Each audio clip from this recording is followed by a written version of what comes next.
Pri príprave svojich výletov používam dva zdroje. Poprvé sú to mapové podklady, kde však v tých cyklotrasách je dosť málo informácií, nie je jasné, aké je to náročné, aký je to povrch. A preto mi dobre poslúžia videá, ktoré podobne postihnutí cyklisti dávajú a sú tam dôležité alebo náročné úseky priamo nasnímané a človek si hneď vie spraviť názor, či by potom úsek prešiel, prípadne pretlačil, alebo či to radšej vynechá. Takže vďaky týmto neznámym autorom som aj ja spracoval trasu z Považskej Bystrice do Trenčína. Je to podľa mňa optimálna trasa, aj keď celá nevedie zatiaľ po oficiálnych cyklotrasách. Pre tých, čo túto oblasť nepoznajú, som mapu rozdelil na 3 časti, aby som mohol upozorniť a ukázať jednotlivé detaily. Trasu dokumentujem od železničnej stanice v Považskej Bystrici, tam sa každý vie dostať. A odtiaľ teda nejdem po oficiálnej cyklotrase, ktorá ide po druhej strane Váhu a je to vlastne frekventovaná štátna cesta, aj cez víkendy tam stále autá chodia, ale po novej ceste, ktorá vlastne vznikla na telese bývalej železničnej trate z Považskej do Púchova. Ako bonus je prejazd cez železničný most ponad Nosickú priehradu a zastavenie sa v Ninických kúpeloch. Takže pri Ladcoch končí krásna nová cyklotrasa z Púchova. Do pozornosti dávam, ak sa niekto neponáhla, prebehnúť sa cez Ladce. Hore nad dedinou je saláž, kde sa dá dobre osviežiť a potom ešte ďalej sa dá dostať až na putnické miesto Budkov nad Kameňolom. Vidno to aj z diaľnice, aj zo železnice, je tam taký veľký kríž. Tretia časť je posledná pri Trenčíne. Tu vrele doporučujem z cyklotrasy odbočiť, navštíviť kláštor pod Veľkou skalou a pokračovať kúsok po štátnej ceste na Malú skalku, kde je kostol svätého Svorada a Beňadika, je odtiaľ pekný výhľad na Trenčín a tiež to miesto je veľmi pekné. Potom sa zase vrátiť dolu na cyklotrasu a pokračovať k starému železničnému mostu v Trenčíne. Výlet to bol pekný, len dve také nepríjemnosti mi trošku vadili. Poprvé bol silný vietor. To, že fúka, to až tak nevadí, ale rozčilovalo ma, že celou cestou prakticky až po Trenčín fúkalo silno a stále proti mne. Aj som myslel, že keď idem popod kanál, že tam bude tak zátiší, že to bude miernejšie, no máš ho vidieť. Tak keby som bol toto vedel, na môj veru pôjdem opačným smerom, začnem až v Novom Meste a nič, len budem sedieť na bicykli priamene a vietor ma bude tlačiť až do Bystrice. Takže takto som len závidel tým cyklistom, ktorých som stretával, čo šli proti smere. No čo už. Ináč, keď taký nejaký vzdušný vír sa o mňa oprel, však mám aj s tým e-bajkom cez 100 kg, no ale normálne to so mnou zakývalo.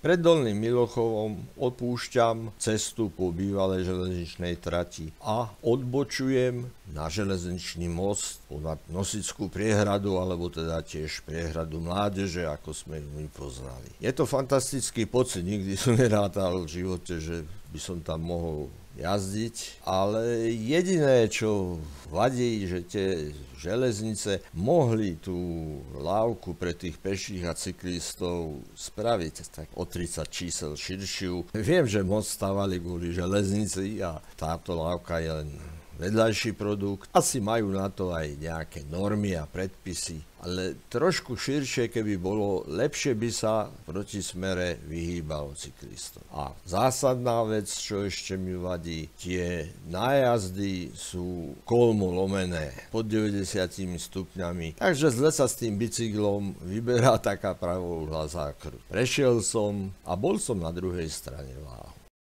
Púchové a okolí je nová cyklotrasa, len ešte žiaľ nie je dotiahnutá teda priamo v meste, takže veru od športovej haly som kúsok musel ísť proti smere, teda cez parkovacie miesta, našťastie bola nedeľa do poludnia, tak tam nikto neparkoval. A nakoniec aj pár desiatok metrov proti smere, lebo nechcelo sa mi ísť do centra mesta na Kruháč a stadiaľ sa vlastne vracať na cyklotrasu. Potom už paráda, nová cyklotrasa, pri Belúši parádny nový cyklomost a potom veselo proti vetru až po Latce a tam koniec novej cyklotrasy a potom nastáva už len taká hrkotavá stará asfaltka ešte z čias socializmu, čo družstevníci používali. Takže si človek užil aj takúto jazdu.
Na začiatku som spomínal dve nepríjemnosti, takže prvá bol protivietor a druhá bola to, moju cyklokamerku mám na riadidlách upevnenú, takže pri jazde ten displej moc nevidím a neviem, či záznam beží alebo nie. V kamere mám aj ďalkové ovládanie, je to parádna vec, za jazdy môžem si zapínať, vypínať, lenže to ovládanie je také hlúpučké, keď pošle signál, tak to píp. No lenže ja neviem presne, či to píplo začiatok záznamu alebo koniec. No a tak sa mi stalo, že tu pred Dubnicou vlastne mi končil záznam, potom som šiel bez záznamu a až na skalke pri Trenčíne som si to uvedomil, tak potom ten koniec som znovu nahral. No čo už, aj tak býva.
Po všetkých peripetiach nakoniec som sa dostal na železničnú stanicu do Trenčína, mal som pol hodinu ešte času, tak som sa už dlho tešil, že si tam dám čiernu 18 z Plzne, teda čapovanú,